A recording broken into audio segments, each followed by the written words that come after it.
योजनाएं हैं, सरकार की जो नीति है, उससे इस देश का जो है सबसे अधिक परेशान जो है वो SC, ST, OBC और अल्पसंख्यक समाज का लोग हैं। उनके साथ बहुत गलत हो रहा है, उनके अधिकारों की कटौती हो रही है। ऐसी स्थिति में आप देखिए लड़ कौन रहा है। पिछले 100 दिन से लगभग इस देश के किसान लड़ रहे हैं। इस देश के किसान लगभग 100 दिन से लड़ रहे हैं और वो हार नहीं मान रहे। ऐसे में हमें लगता है कि यह जो किसानों की जो लड़ाई थी, जो कि शुरू में दिख रही थी कि यह लड़ाई जो है वह किसानों की लड़ाई है, काले कानूनों के खिलाफ लड़ाई है, वह लड़ाई आज पूरे देश की लड़ाई हो गई है, संविधान बचाने की लड़ाई हो गई है, लोकतंत्र बचाने की लड़ाई हो गई है। ऐसे में हमें लगता है कि जिस तरह से आरक्षण पर हमला हुआ है, हाल में जो लेटरल एंट्री आया है और सरकार ने जो निजीकरण बढ़ाया है, उससे लगता है कि देश के दलितों को भी आज किसानों के साथ खड़े होने की जरूरत है। इसलिए हम लोगों ने हम लोगों के दिमाग में बात आई कि क्यों नहीं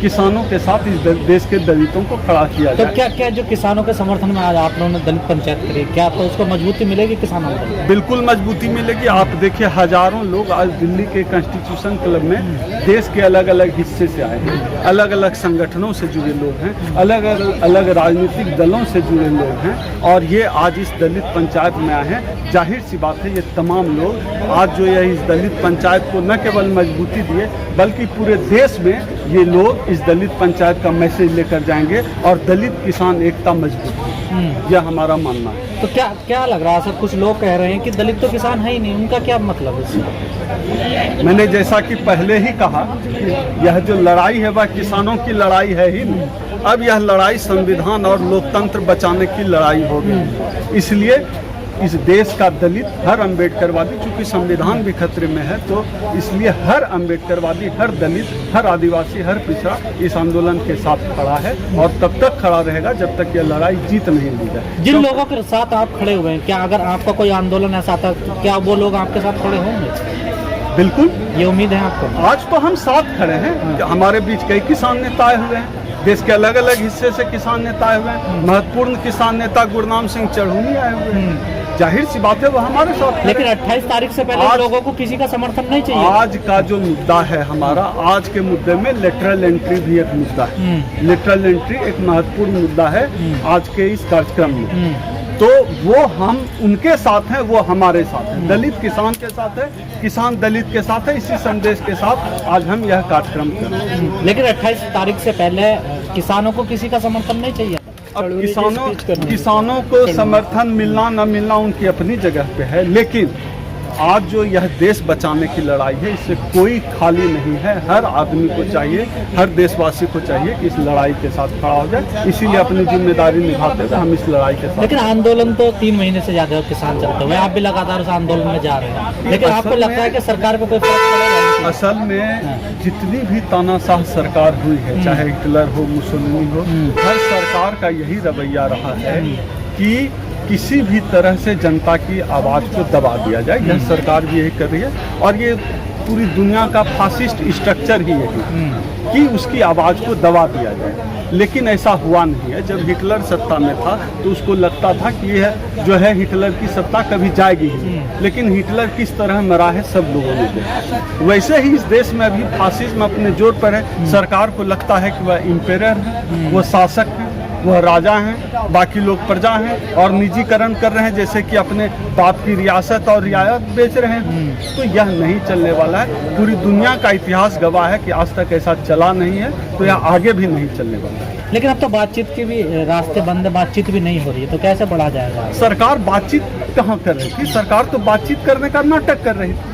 बातचीत कहाँ कर रही थी? सरकार का जो नीयत है वो स्पष्ट है। सरकार की नीयत स्पष्ट है कि सबको मरने के लिए सड़क पर छोड़ दो। इसी नियत के साथ सरकार काम कर रही है। अब निजीकरण कर रहे, सारे सरकारी कर्मचारी बेहाल हैं, बदहाल हैं, रोजगार नहीं है।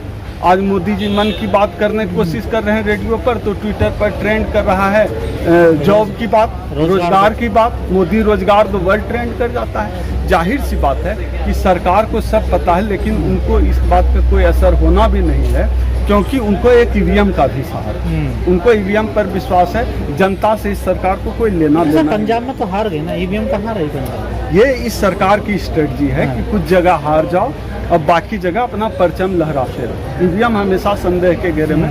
दुनिया की कोई भी ऐसी मैन मेड मशीन नहीं बनी है जो कि टेम्पर्ड नहीं की तो जाती। क्या इस आंदोलन का पश्चिम बंगाल के चुनाव में कोई असर पड़ेगा?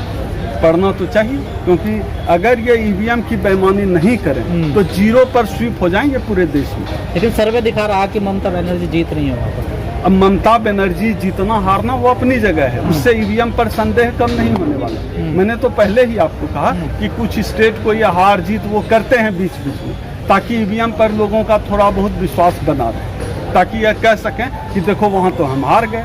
इसलिए भी है ईवीएम के हेर फेर से बचाने के लिए इस तरह वो करते। लेकिन आप लोग ईवीएम का विरोध करते हो, आंदोलन भी करते हो, लेकिन और लोग तो नहीं करते ना कोई विरोध।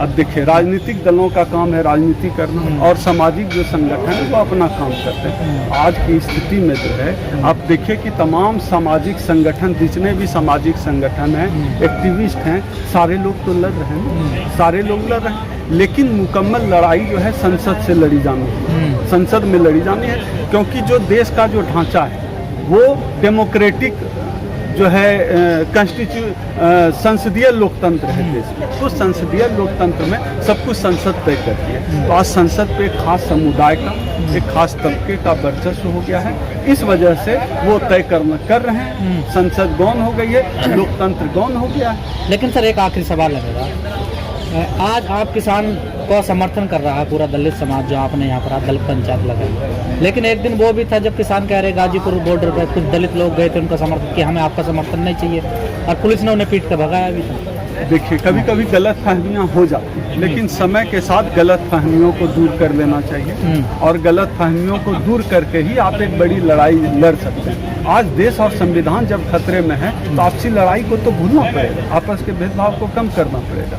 और एक कॉमन कॉज के लिए सामने आना पड़ेगा। तो आपको लगता है ये भूल पाएंगे?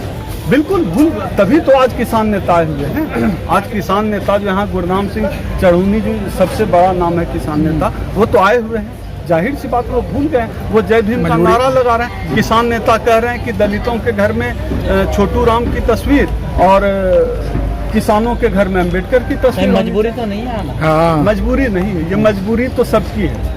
हमारी मजबूरी है, आपकी मजबूरी है, पूरे देश की मजबूरी है कि सरकार जो है देश की जनता मजबूर हो गई। मजबूरी तो है ही, सबको साथ आकर लड़ना पड़ेगा, तभी जीत पाएंगे। चलिए ठीक है, ये थोड़ा सा Press the bell icon on the YouTube app and never miss another update.